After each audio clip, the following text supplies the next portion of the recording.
Hello everyone, I welcome to all of you on this YouTube channel Target with Raj. My name is Raj Singh from Delhi. Test number 5 करेंगे इसमें बाल विकास एवं शिक्षा शास्त्र का। Total इसमें 30 अति महत्वपूर्ण प्रश्न रहेंगे, तो देखते हैं आप इसमें से कितने सही कर पाते हैं। मेरे राइट आंसर बताने से पहले आप अपना आंसर ज़रूर चेक करें। तो चलिए वीडियो स्टार्ट करते हैं। तो इसमें फर्स्ट क्वेश्चन जो दे रखा वो सृजनवाद में बच्चे सीखने की प्रक्रिया में निष्क्रिय रूप से प्रतिभाग करते हैं। शिक्षा शिक्षक केंद्रित होती है या फिर शिक्षा बाल केंद्रित होती है, शिक्षा व्यवहारवादी होती है। सृजनवाद में शिक्षा बाल केंद्रित होती है। Option C will be right. Question number 2, बच्चों में अच्छे चरित्र के निर्माण के लिए पाठ्य पुस्तकों में चरित्र निर्माण संबंधी पाठ होने चाहिए। वो तो होते ही हैं, लेकिन ये नहीं है, रॉन्ग है। चरित्र निर्माण के लिए व्याख्यान दिए जाने चाहिए, वो भी बहुत से देते हैं लेकिन होते नहीं। कक्षा कक्ष गतिविधि इस प्रकार से हो कि बच्चों को चरित्र निर्माण में सहायता मिल सके, ये ठीक है। अगला और देखते हैं। महापुरुषों की जीवनी बच्चों को पढ़ाई जानी चाहिए, वो तो हर जगह पढ़ाई जाती हैं लेकिन कोई फ़ायदा नहीं होता। तो जो राइट ऑप्शन इसका option C will be right. Question number 3, निम्नलिखित में से कौन सी परिस्थिति में बच्चे का संवेगात्मक एवं सामाजिक विकास अच्छे से होगा? जब बच्चे को महत्वपूर्ण माना जाए तथा उसकी भावनाओं का सम्मान किया जाए, जब बच्चे को अधिक से अधिक पढ़ने को कहा जाए, जब बच्चे के कक्षा में अच्छे अंक आएँ, जब बच्चे को उसके बौद्धिक स्तर के अनुसार पढ़ाया जाए।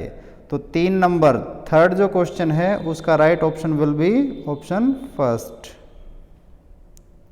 जब बच्चे को महत्वपूर्ण माना जाए तथा उसकी भावनाओं का सम्मान किया जाए, ये तो हर स्टेज के बच्चे के साथ होना चाहिए, स्पेशली किशोरावस्था में तो बहुत ज़्यादा होना चाहिए।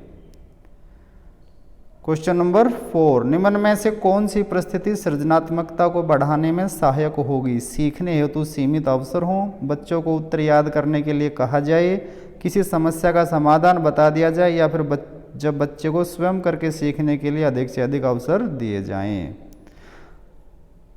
तो सृजनात्मकता को बढ़ाने के लिए बच्चे को सबसे पहले जो है वो ऑप्शन डी को करना चाहिए। अधिक से अधिक बच्चों को करके सीखने का अवसर दें ताकि बच्चे में सृजनात्मकता का प्रसार हो। नंबर 5 देखते हैं। गतिविधि आधारित शिक्षण डैश पर बल देता है। सभी विद्यार्थियों की सक्रिय भागीदारी, निश्चित अवधि में गतिविधि पूरा करना, खेलने या फिर अनुशासित कक्षा। तो सभी विद्यार्थियों की सक्रिय भागीदारी, ये है गतिविधि आधारित। Option A will be right. Option 5 number का। नेक्स्ट देखते हैं 6, यदि आप बच्चों को सिखाना चाहते हो तो बच्चों से सीखिए। यह इशारा करता है किसकी तरफ करता है? अध्यापक केंद्रित शिक्षा की ओर? नहीं। बाल केंद्रित शिक्षा की ओर, मूल्यांकन केंद्रित शिक्षा की ओर, या फिर परीक्षा केंद्रित शिक्षा की ओर? 6 नंबर जो है क्वेश्चन, इसमें option B will be right, बाल केंद्रित शिक्षा की ओर।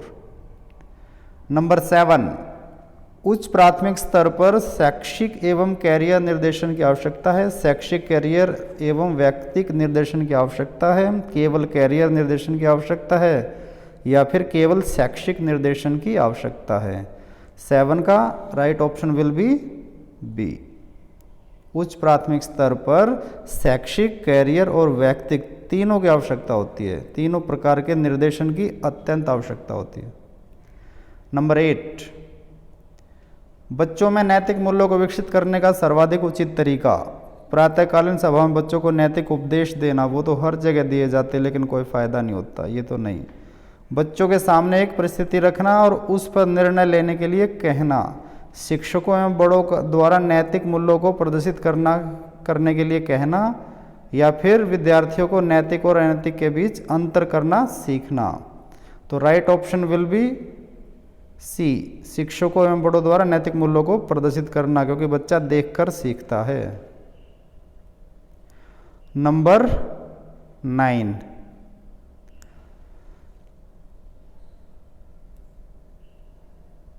कक्षा में 5 शारीरिक विकलांग बच्चे हैं। खेल के कालांश में उन्हें एक कोने में बैठाना चाहिए ताकि वे खेल का आनंद ले सकें। ज़्यादातर तो यही करते हैं लेकिन ये गलत है। एक बच्चे के साथ उचित खेलों में हिस्सा लेने के लिए प्रोत्साहित करना चाहिए, केवल आंतरिक खेलों में हिस्सा लेने की अनुमति देनी चाहिए, या फिर कक्षा के सभी विद्यार्थियों के साथ खेलने के लिए जोर डालना चाहिए? तो जोर नहीं डालना चाहिए, उनको प्रोत्साहित करना चाहिए उचित खेलों में भाग लेने के लिए। Option B will be right. Number 10, number 10 में दे रखा है जीन पियाजे के अनुसार अनुकूलन डैश द्वारा होता है। तो जीन पियाजे जो हैं वो अनुकूलन जो बोलते हैं वो उनके अनुसार आत्मसातकरण एवं व्यवस्थापन से होता है। Option D will be right. 11, परामर्श में सम्मिलित नहीं है बच्चों को धैर्यपूर्वक सुनना, बच्चों से मित्रतापूर्वक बातचीत करना, बच्चों के दृष्टिकोण को समझना, बच्चे को अनुशासन में रखना। जब बच्चे को हम परामर्श देते हैं, कोई सलाह देते हैं, तो मित्र की तरह तो बात होनी चाहिए, ये भी ठीक है। धैर्यपूर्वक सुनना ये तो बहुत ज़्यादा ज़रूरी है, और बच्चे के दृष्टिकोण को समझना ये तो सबसे ज़्यादा ज़रूरी है। जो नहीं सम्मिलित, इसमें नहीं पूछा है, तो वो बच्चे को अनुशासन में रखना ये नहीं है, तो इसमें नहीं पूछा है, तो राइट ऑप्शन विल बी 11 का डी। नेक्स्ट नंबर 12, राज्य स्तर पर कक्षा 1 से 8 तक की पाठ्यचर्चा का निर्माण करती है। तो राज्य स्तर की बात हो इसमें SCERT, NCERT, NCTE या फिर सीमेट, तो इसमें SCERT करती है। Option A will be right 12 का। अब 13 नंबर देखते हैं। मध्याह्न भोजन के दौरान उच्च जाति के विद्यार्थी निम्न जाति के विद्यार्थियों के साथ एक पंक्ति में भोजन करने से इनकार करते हैं, आप क्या करेंगे? आप पृथक बैठक व्यवस्था करने हेतु सहमत हो जाएंगे। ऑप्शन ए बिल्कुल रॉन्ग है।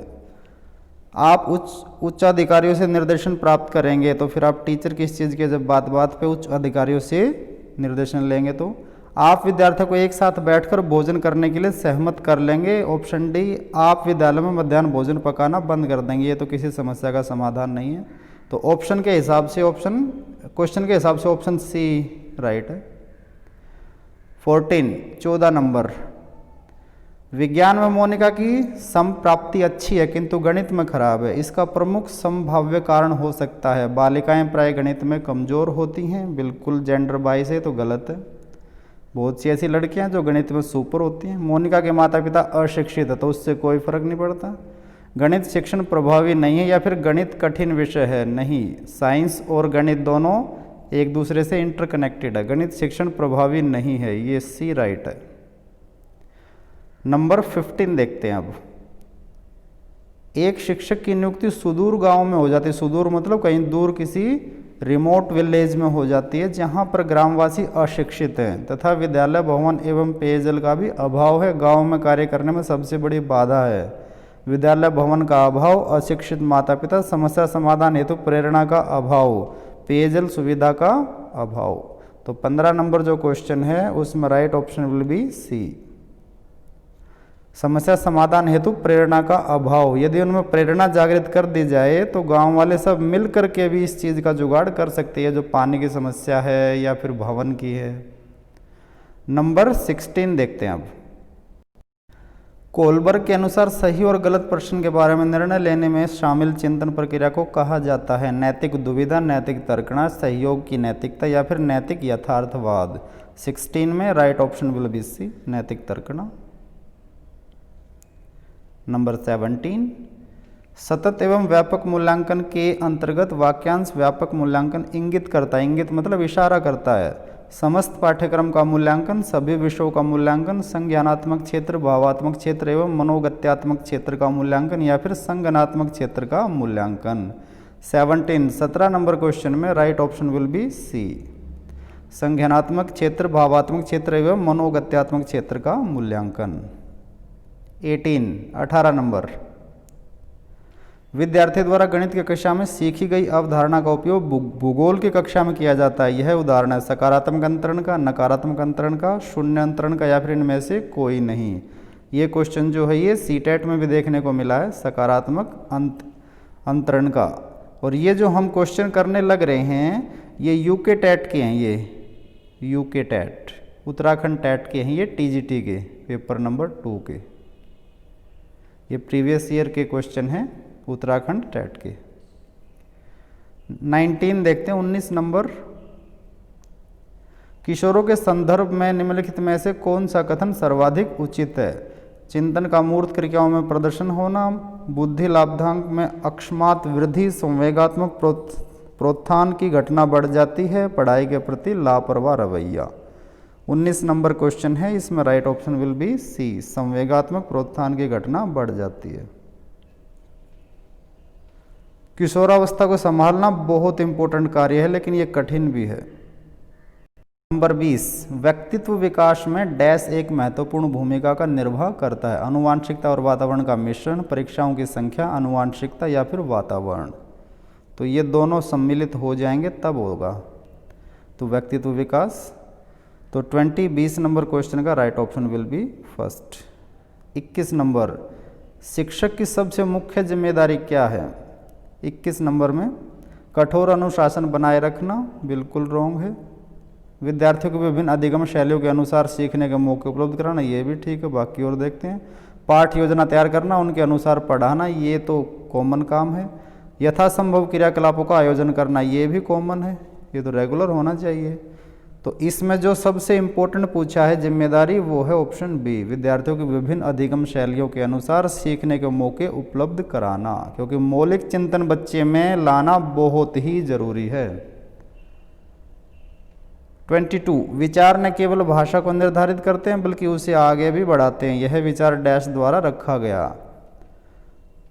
तो ये विचार जो है वाइगोत्स्की, जीन पियाजे, पावलोव, कोलबर्ग, 22 का ये जीन पियाजे ने दिया था ये विचार। जीन पियाजे कहते थे विचार न केवल भाषा को निर्धारित करते हैं बल्कि उसे आगे भी बढ़ाते हैं। नंबर 23, कक्षा में प्रभावी अनुशासन बनाए रखने के लिए शिक्षक को चाहिए कि वह विद्यार्थी जो करना चाहते हैं करने दें, विद्यार्थियों से कड़ाई से व्यवहार करें, ये तो बिल्कुल गलत है। विद्यार्थियों को कुछ समस्या हल करने के लिए दे दें। तो 23 नंबर क्वेश्चन है, इसमें option C will be right. Number 24 देखते हैं आप। सामान्य विद्यार्थियों के साथ यदि आपको एक नेत्र बाधित विद्यार्थी को पढ़ाने का अवसर प्राप्त हो, तब आप उसे कक्षा में किस प्रकार का व्यवहार करना चाहेंगे? उस पर अतिरिक्त ध्यान नहीं देंगे क्योंकि उससे अधिकांश की पढ़ाई में बाधा पहुंचती है। कक्षा में उसके साथ सहानुभूतिपूर्ण व्यवहार करेंगे। आप सोचेंगे कि अंधापन उसकी नियति ही थी और कुछ नहीं कर सकते। आगे आने वाली पंक्ति में उसे बैठने की व्यवस्था करेंगे और उसकी सुविधा के अनुसार गति में उसको पढ़ाएंगे। तो 24 नंबर क्वेश्चन का right option will B D. आगे वाली पंक्ति में उसके बैठने की व्यवस्था करेंगे और उसकी सुविधा के अनुसार गति से उसको पढ़ाएंगे। नंबर 25 देखते हैं। विकास पर आनुवांशिकता के प्रभाव की सीमा का सबसे अच्छा वर्णन निम्नलिखित में से किसके द्वारा होता है? आनुवांशिकता निर्धारित करती है कि कोई कितना विकसित होगा। आनुवांशिकता निर्धारित करती है कि किसको कितना विकसित किया जा सकता है। सी, ए और बी दोनों, या तो ए या बी। तो 25 नंबर क्वेश्चन है, इसका right option will be B. आनुवांशिकता निर्धारित करती है कि किसी को कितना विकसित किया जा सकता है।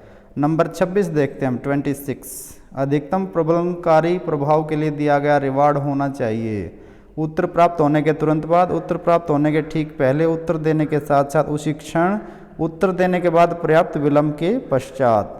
26, इसमें राइट ऑप्शन बोर्ड के हिसाब से राइट ऑप्शन फर्स्ट है इसका, उत्तर प्राप्त होने के तुरंत बाद। लेकिन कई बार जो प्रैक्टिकल लाइफ में देखा जाता था, कुछ विलंब के पश्चात उत्तर देना चाहिए ताकि बच्चे को कुछ सोचने का अवसर प्राप्त हो। कई जो विद्वान हैं, कई जो एजुकेशनिस्ट हैं, वो इसको फर्स्ट ऑप्शन लगाते हैं, कोई इसको डी भी लगाता है, लेकिन बोर्ड ने जो आंसर दिया है वो ए दिया है। नंबर 27 देखते हैं। 27, नया प्रगतिशील शिक्षा शास्त्र प्रदर्शित करता है अधिगम से निर्धारण, अधिगम का निर्धारण, अधिगम के लिए निर्धारण या फिर अधिगम के साथ साथ निर्धारण। 27 का right option will be C, अधिगम के लिए निर्धारण। 28 नंबर देख लेते हैं। 5वीं कक्षा से ऊपर के विद्यार्थी द्वारा की गई त्रुटि को डैश का संकेत माना जाना चाहिए। उसकी अधिगम कुशलता में कमी, उनका अधिगम चरण, उनकी अधिगम अक्षमता या फिर अधिगम के प्रति उनकी अबोधता। 28 right option will be B, उनका अधिगम चरण। नंबर 29, 29 नंबर, विज्ञान एवं कला प्रदर्शनियाँ, संगीत एवं नृत्य प्रस्तुत तथा विद्यालय पत्रिका निकालना डैश के लिए है। विभिन्न व्यवसायों के लिए विद्यार्थियों को प्रशिक्षित करने, विद्यालय का नाम रोशन करने, अभिभावकों को संतुष्ट करने, शिक्षार्थियों को सृजनात्मक मार्ग उपलब्ध कराने। Option D will be right. बच्चों को सृजनात्मक मार्ग उपलब्ध कराने के लिए। क्वेश्चन नंबर 30 जो इस वीडियो का लास्ट क्वेश्चन है। समावेशी शिक्षा उस विद्यालय शिक्षा व्यवस्था की ओर संकेत करती है जो केवल बालिका शिक्षा को बढ़ावा देने की आवश्यकता पर बल देती है, जो सभी निर्योग्य बच्चों को शामिल करती है, जो उनके शारीरिक, बौद्धिक, सामाजिक, भाषिक या अन्य विभिन्न योग्यता स्थितियों को ध्यान में रखे बगैर सभी बच्चों को शामिल करती हैं, जो विशेष आवश्यकता वाले बच्चों को विशिष्ट विद्यालयों के माध्यम से शिक्षा देने को प्रोत्साहित करती है। नंबर 30 जो क्वेश्चन है उसका right option will be C. जो उनकी शारीरिक, बौद्धिक, सामाजिक, भाषिक या अन्य विभिन्न योग्यता स्थितियों को ध्यान में रखे बगैर सभी बच्चों को शामिल करती है, उसे क्या कहते हैं? समावेशी शिक्षा कहते हैं। तो ये थे महत्वपूर्ण 30 क्वेश्चन। उम्मीद करते हैं कि ये टेस्ट आपको पसंद आया होगा और आपने साथ साथ वीडियो को पॉज करके अपने आंसर भी मेरे से मैच किए होंगे। जिस बच्चे के 25 प्लस मार्क्स इसमें आ रहे हैं तो उसकी तैयारी ठीक है लगभग, और उसे और ज़्यादा थोड़ी मेहनत करने की आवश्यकता है ताकि इस पेपर के अंदर 28 प्लस नंबर ले सकें, क्योंकि इसमें बिल्कुल ही इजी लेवल के क्वेश्चन थे। तो थैंक्स फॉर वॉचिंग। मिलते हैं पार्ट नंबर 6 के साथ, टेस्ट नंबर 6 के साथ। Thanks for watching. Have a nice day.